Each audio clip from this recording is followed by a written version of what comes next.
오늘 우리에게 주시는 말씀은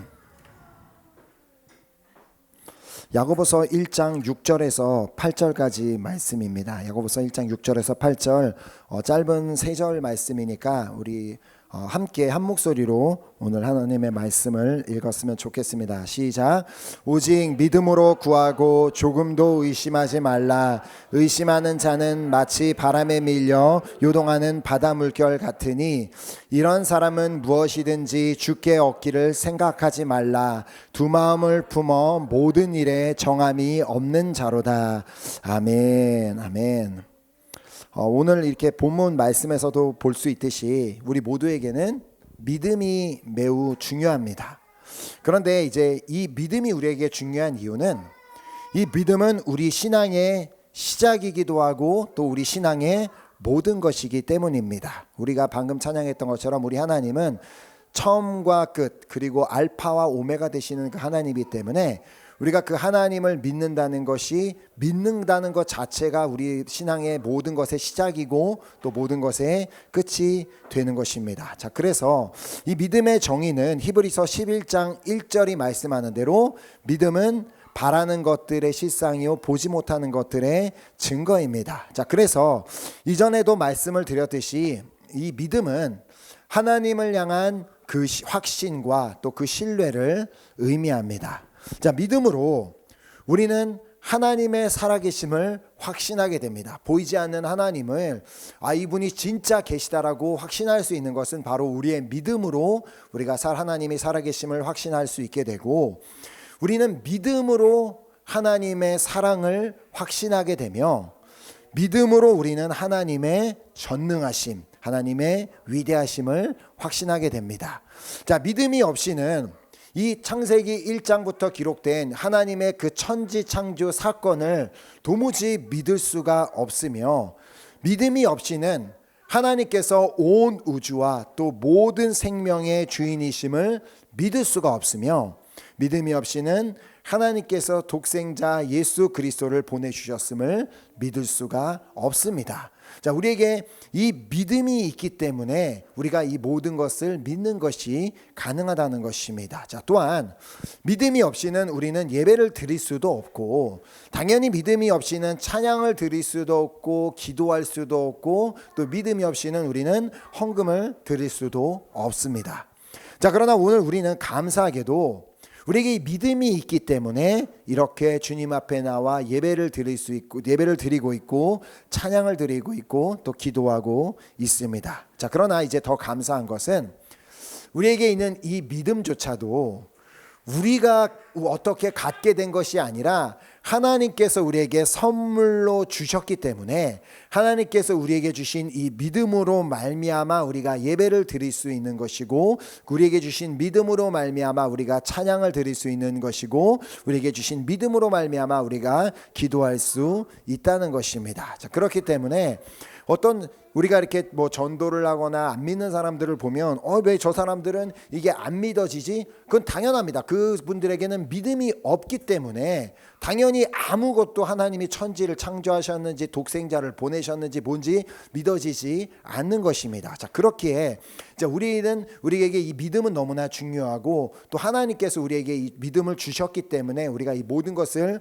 믿는 것이 가능한데, 자, 그러므로 우리 그리스도인들에게는 매우 중요한 한 가지 소명이 있습니다. 자, 그것은 바로 하나님께서 우리 각 사람에게 주신 그 믿음을 끝까지 지켜 나가는 것입니다. 자, 그래서 로마서 10장 17절은 우리에게 주신 이 믿음을 우리가 어떻게 끝까지 지켜나갈 수 있는지를 말씀하고 있는 것을 보게 됩니다. 자, 로마서 10장 17절 우리가 잘 아는 말씀인데, 그러므로 믿음은 들음에서 나며 들음은 그리스도의 말씀으로 말미암았느니라.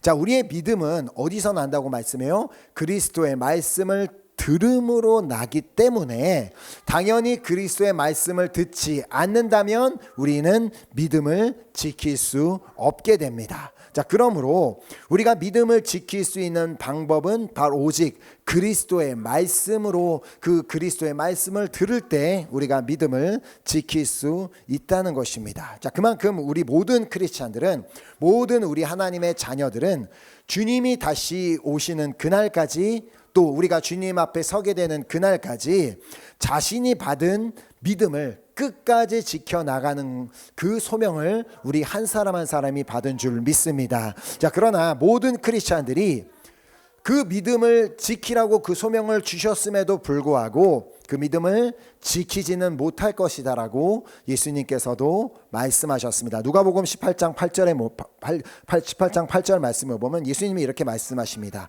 자, 그러나 인자가 올 때에 세상에서 믿음을 보겠느냐 하시니라. 자, 우리는 이 말씀을 보면서 왜 예수님께서 이렇게 말씀을 하셨는지를 우리가 생각해 볼 필요가 있습니다.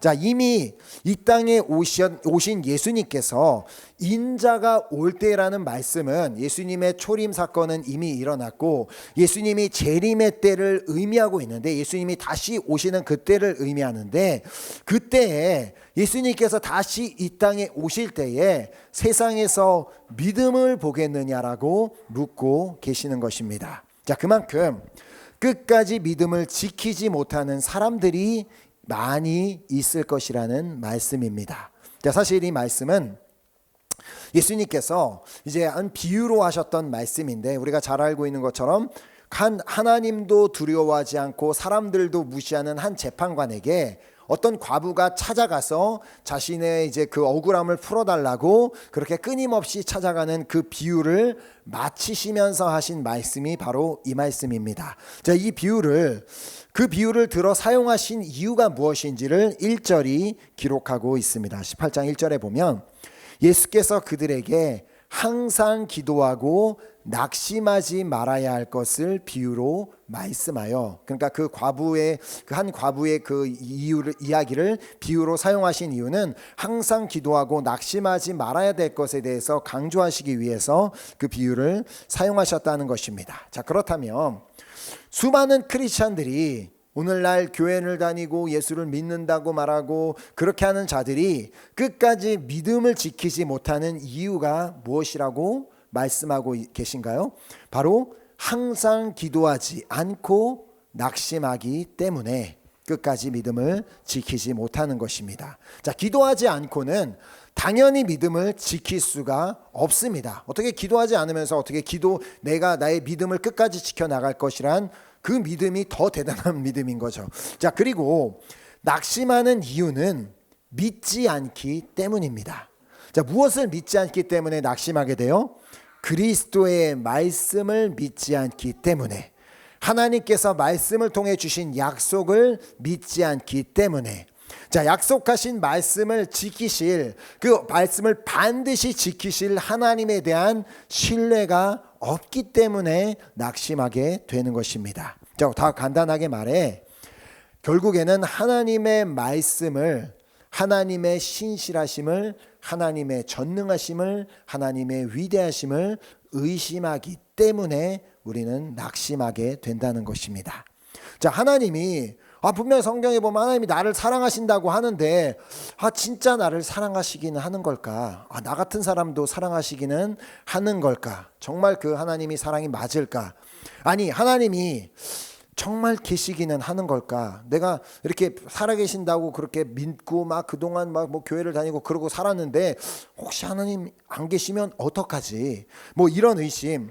하나님이 나를 지키신다고 말씀하시는데 도대체 지금 진짜 나를 지금 지키고 계시기는 하신 것일까?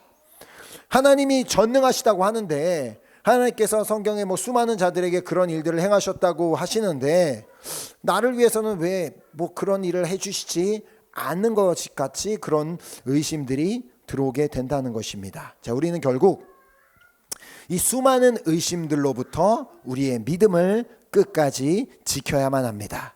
자, 사탄은 매우 교묘하게 우리를 의심하게 만듭니다. 자, 왜냐하면 이 의심 하나가 모든 관계를 깨트리는 그 핵심 요소가 되기 때문입니다. 자, 인간 관계도 아무리 막 서로 막 사랑하고 서로 신뢰하고 너무나 가까웠던 사이였다 할지라도 그 사이에 한번 의심이 들어오기 시작하게 되면 그 의심으로 인해 결국 지금까지 쌓아졌던 모든 신뢰가 무너져 내리고, 그리고 그 사랑도 깨져버리고 그 관계가 결국에는 깨져버리는 일들이 일어나게 됩니다. 자, 보통 부부 사이에서도 그런 일들이 많이 일어나게 되고, 친구 사이에서, 동료 사이에서, 그 어떤 관계에서도 서로 조금이라도 의심하는 한, 그 서로 관계에 조금이라도 의심이 있는 한 결코 그 관계는 온전한 관계로 유지될 수 없습니다. 자, 이와 마찬가지로 우리와 하나님과의 관계에서도 우리에게 의심이 조금이라도 들어오기 시작한다면 결국 하나님과의 온전한 관계를 유지할 수 없게 됩니다. 자, 바로 이 사실을 잘 아는 사탄이 에덴 동산에서 하와를 꾀었던 것입니다. 자, 그는 하와를 찾아와, 우리가 그 창세기에서 볼 수 있듯이 그가 찾아와서 하나님에 대해서 그 어떤 부정적인 말을 한 적이 없습니다. 하나님이 나쁜 분이다, 이상한 분이다라고 말한 적이 없습니다. 그리고 하나님을 비난한 적도 없습니다. 자, 그러나 그는 하나님의 말씀을 의심하게는 만들었습니다. 자, 그래서 창세기 3장 1절에 보면, 그런데 뱀은 여호와 하나님이 지으신 들짐승 중에 가장 간교하니라. 뱀이 여자에게 물어 이르되 하나님이 참으로 너희에게 동산 모든 나무의 열매를 먹지 말라 하시더냐. 자, 이 뱀의 질문 자체가 매우 교묘하다는 것을 우리가 봐야 합니다. 자, 그러니까 사단이 결국 우리에게 다가와서 우리를 의심을 심어줄 때는 직접적으로 뭔가 이렇게 우리에게 그거 나빠, 그거 나빠 이렇게 하는 게 아니라 우리로 하여금 스스로 의심을 하게끔 이렇게 교묘하게 질문한다는 것입니다. 자, 그래서 그 사단이 깨는 방법이 하와, 하나님이 정말 너네한테 동산에 있는 모든 나무의 열매를 먹지 말라고 하셨어? 그러니까 근데 사실이 아닌데 마치 그것이 사실인 것 마냥 이상하게 질문을 바꿔서 던진다는 것입니다. 자, 그 말을 들은 하와가, 아니 뭐 하나님께서 다 먹어도 된다고는 하셨는데 동산 중앙에 있는 나무 열매만은 먹지도 말고 만지지도 말라고 하셨어. 그러자 이제 사단이 그래, 그렇구나. 근데 좀 이상하지 않냐? 왜? 하나님께서 이 모든 것을 다 먹으라고 만들어 주셨는데 왜 하필이면 그 먹지도 못하고 만지지도 못할 그 나무는 왜 만들어 놓으셨을까? 혹시 그 나무를 하나님께서 왜 만드셨는지 궁금하지 않아? 그렇게 물어보자. 글쎄, 하나님이 그거를 왜 만드셨는지는 나도 사실 생각해 본 적이 없고 잘 모르겠는데, 암튼 내가 그걸 먹으면 죽을지도 모른다고 그렇게 말씀하셨어. 그러자 사단이 하는 얘기는, 아니야, 하나님이 너네를 얼마나 사랑하시는데, 하나님이 너네를 만드셨잖아. 하나님이 너네를 그렇게 사랑하시는데 이거 하나 먹는다고 죽게 하시는 게 하나님이야? 먹는다고 해도 절대 죽지 않아. 그런 하나님은 하나님이 아니지 라며 그렇게 얘기를 하며 이어서 하는 말이 창세기 3장 5절에 보면, 너희가 그것을 먹는 날에는 너희 눈이 밝아져 하나님과 같이 되어 선악을 알 줄 하나님이 아심이니라. 자, 그러니까 끝까지 사단은 하나님에 대해서 그 어떤 부정적인 단어를 전혀 사용하지 않습니다. 그냥 이 상대방으로 하여금 의심을 가지게만 불러일으키는 그런 말만 할 뿐입니다. 자, 그러면서 하와에게, 야, 진짜 내가 이거 너한테만 말해주는 건데 다른 사람한테 가서 말하면 안 돼. 너가 그 열매를 먹으면 진짜 엄청난 일이 일어날 거야. 그게 무슨 일이냐면, 너네가 그걸 먹는 동시에 너의 눈이 밝아져서 하나님처럼 선악을 알게 된다는 거야. 그래서 하나님이 혹시라도 너네가 하나님처럼 될까봐, 그렇게 될까봐 못 먹게 하시는 거야. 그러니까 좀 이게 이상하지 않니? 이렇게 물어보는 것처럼 사탄은 교묘하게 그 하와로 하여금 이 하나님의 말씀, 그 하나님의 뜻을 의심하게 만들었고, 이제 하나님을 조금씩 의심하게 되자 이 선악과를 지금까지 보던 눈, 지금까지도 늘 선악과를 보며 살아왔지만 지금까지와는 다르게 전혀 다른 눈으로 그 선악과를 바라보게 되어 결국은 그 열매를 따먹게 된 것입니다. 자, 그리고 그 열매를 따먹은 결과로 하나님과의 관계에 결국엔 문제가 생겨나게 된 것을 잘 알고 계실 것입니다. 자, 지금까지 그들 아담과 하와는 지금까지 하나님과 늘 동산에서 함께 거하며 한 번도 옷을 입은 적도 없고 그냥 벌거벗은 채로 늘 하나님과 얘기도 나누고 그렇게 살아왔는데 아무런 문제가 없었는데, 하나님을 의심하기 시작한 순간, 그리고 하나님의 말씀을 의심하고 말씀을 어기는 동시에 이제는 하나님의 낯을 피하여 숨게 되는 일이 일어나게 되었다는 것입니다.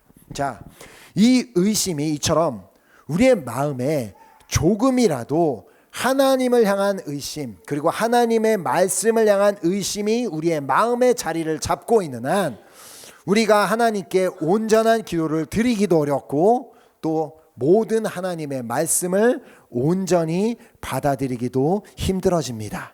자, 신앙생활 자체가 힘들어진다는 것입니다. 자, 그러니까 우리 안에 조금이라도 의심이 있으면 기도를 해도 하나님께서 이 기도를 들으시나, 꼭 굳이 이렇게까지 기도할 필요가 있을까?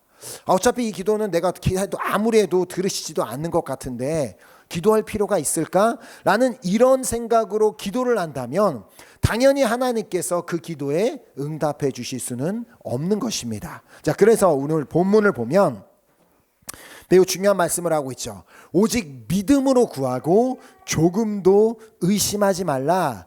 의심하는 자는 마치 바람에 밀려 요동하는 바다물결 같으니, 여기서 뭐라고 말씀하시냐면 오직 믿음으로 구하고 조금도 의심하지 말라라고 말씀하고 계십니다. 자, 오직 믿음으로 구한다는 말이 무슨 말입니까?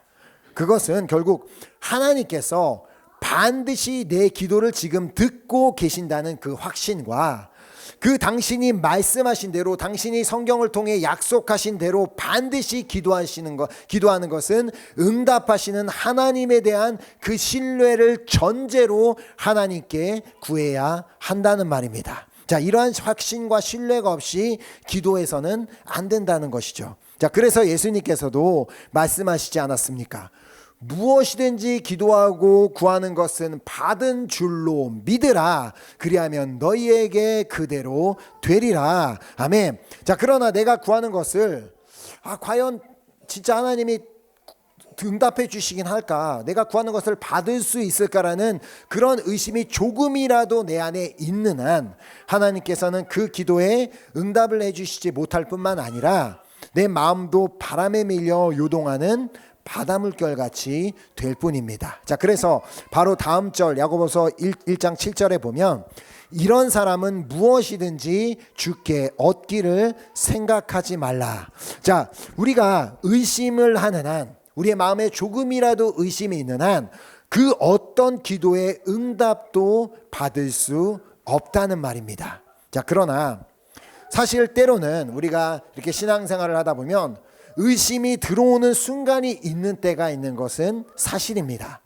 아무리 내가 기도를 해도 하나님께서 도무지 내 기도에는 응답해 주시지는 않는 것 같은 그런 생각, 그런 마음들, 그런 시간들이 올 때가 있는 것은 사실입니다. 자, 엘리야의 경우가 바로 그러했습니다. 우리가 지난 기도 모임 시간을 통해 이제 살펴보았던 것처럼 엘리야가 하나님께 비가 오지 않기를 기도하자 하나님께서는 그가 기도한 대로 실제로 이스라엘 땅에 3년이 넘는 기간 동안 비가 내리지 않게 하셨습니다. 자, 매우 놀라운 기도 응답이었습니다. 누구도 이런 기도의 응답을 받은 사람은 없을 것입니다. 자, 그리고 3년이 지난 어느 날 하나님께서 이제는 엘리야에게 아하방을 찾아가라는 말씀을 주시며 이제는 비를 지면에 내려주시겠다라는 그 말씀을 하여 주십니다. 자, 그리하여 엘리야는 아하방에게 이제는 비가 오게 될 것이니 안심하시고 가서 먹고 마셔도 됩니다라는 그 메시지를 전하게 됩니다. 자, 그리고 엘리야는 기도하러 갈멜산에 올라갑니다. 자, 그가 얼마나 그 갈멜산에서 간절하게 기도했는지 그는 땅에 꿇어 엎드려 그의 얼굴을 무릎 사이에 넣고 기도했다고 열왕기상은 기록하고 있습니다. 사실 이제 그래서 이 말씀을 보면서 많은 분들이 이 엘리야의 기도를 닮아보겠다고 무릎 사이에 얼굴을 넣어보려고 하지만 사실 그게 얼마나 힘든지, 저 같은 경우는 뭐 뱃살 때문에 아예 불가능한 이야기인데, 자, 그렇게 이제 간절하게 그가 그만큼 간절하게 기도했는데 그 간절하게 기도한 후에 자신과 함께 있던 사안에게 이제 올라가서 바다 쪽을 한번 바라보라는 그 명령을 합니다. 자, 그래서 열왕기상 18장 43절에 보면 그가 사안에게 이르되 올라가 바다 쪽을 바라보라. 그가 올라가 바라보고 말하되 아무것도 없나이다. 이르되 일곱 번까지 다시 가라. 자, 엘리야는 분명히 간절히 기도했기 때문에 하나님께서 응답해 주신다는 그 믿음으로 사환을 보내어서 비구름이 보이는지를 한번 가서 보라는 그런 얘기를 했습니다. 자, 그러나 그가 가지고 온 대답이 뭐였어요? 아무것도 없나이다였습니다. 자, 그가 그렇게 간절하게 무릎 사이에 얼굴을 넣고 간절하게 기도한 그 결과가 아무것도 없나이다였습니다. 자, 그래서 엘리야는 다시 한번 간절히 기도한 후에 또 다시 한번 사환을 보내어 이번에는 비구름이 보이는지를 또 살펴보라고 했습니다. 자, 그러나 이번에도 사환이 가지고 온 대답은 아무것도 없나이다였습니다. 자, 물론 뭐 어떤 사람에게는 뭐 하나님이 당장에 응답 안 해주실 수도 있겠지라는 그렇게 보이는 문제일 수도 있지만 엘리야의 경우는 좀 달랐습니다. 자, 왜냐하면 이 엘리야가 이렇게 산에 기도하러 올라가기 전에 어떤 일이 있었는지를 우리가 안다면, 그 전에 어떤 일이 있었냐면 이제 그 엘리야가 하루는 아합 왕에게 부탁을 해서 당시 이스라엘에 있던 바알 선지자 450명을 한 곳으로 불러달라는 얘기를 합니다. 자, 그리고 또 온 이스라엘 백성들을 그곳에 함께 불러달라는 부탁을 합니다.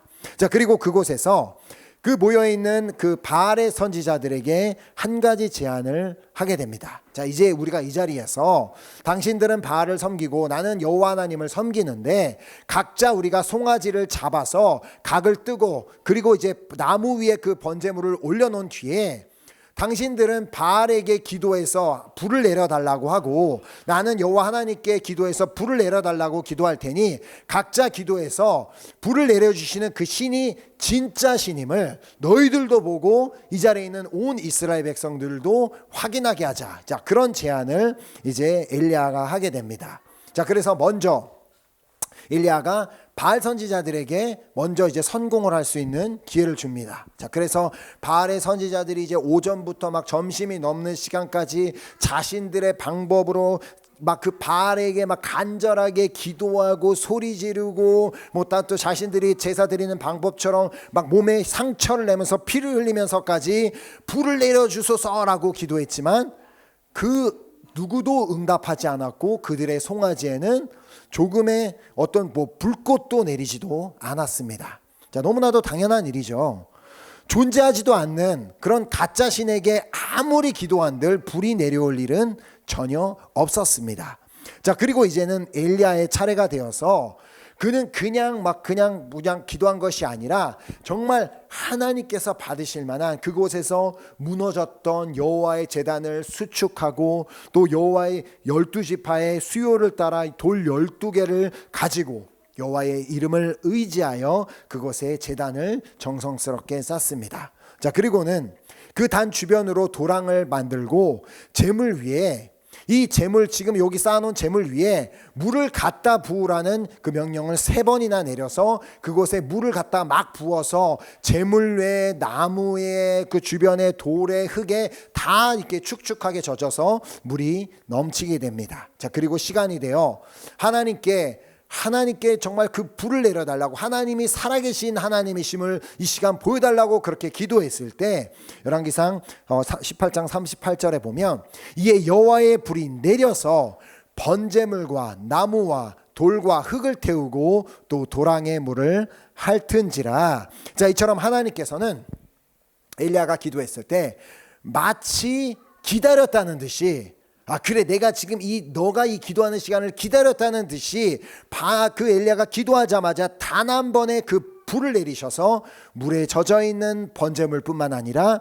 주변에 모든 젖어 있던 나무와 흙과 돌까지 모두 다 싹 다 태워 버리셨습니다.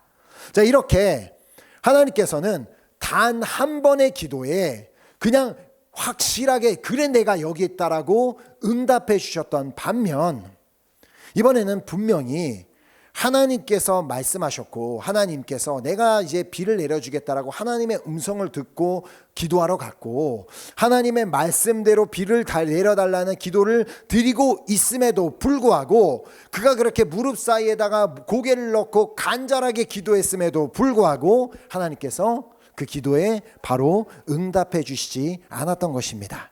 자, 그렇다면 엘리야 입장에서는 방금 있었던 일과 비교해 봤을 때 조금 의심할 수도 있는 상황이었습니다.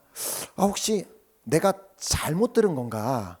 이거 분명히 하나님께서 비를 내려주신다고 했는데 내가 착각한 게 아닐까라는 그런 생각을 엘리야 입장에서 할 수도 있었습니다. 자, 그러나 엘리야는 기도를 시작할 때부터 처음부터 믿음으로 기도했기 때문에 끝까지 의심하지도 않았고 낙심하지도 않고 그는 끝까지 기도했습니다.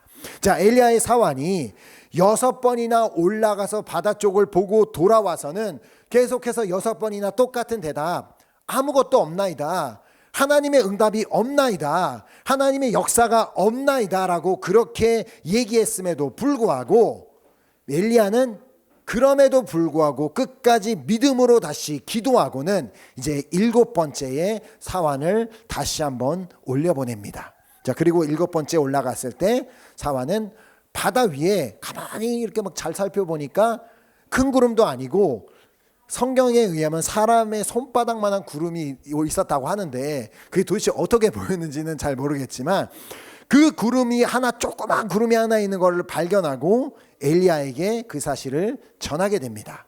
자, 그렇게 7번이나 그렇게 간절하게 기도하고도 그때서야 발견한 구름이 큰 구름도 아니고 손바닥만한 구름이었다 할지라도 엘리야는 그것이 이미 하나님의 응답임을 그는 믿었습니다. 자, 그래서 그는 사환을 아방에게 보내서 자, 이제 비가 쏟아지게 될 것이니까 마차를 타고 이제 피하십시오. 비가 쏟아지게 되면 어떤 일이 일어날지 모르니까 이제 먼저 가시라는 그런 메시지를 전달하게 됩니다.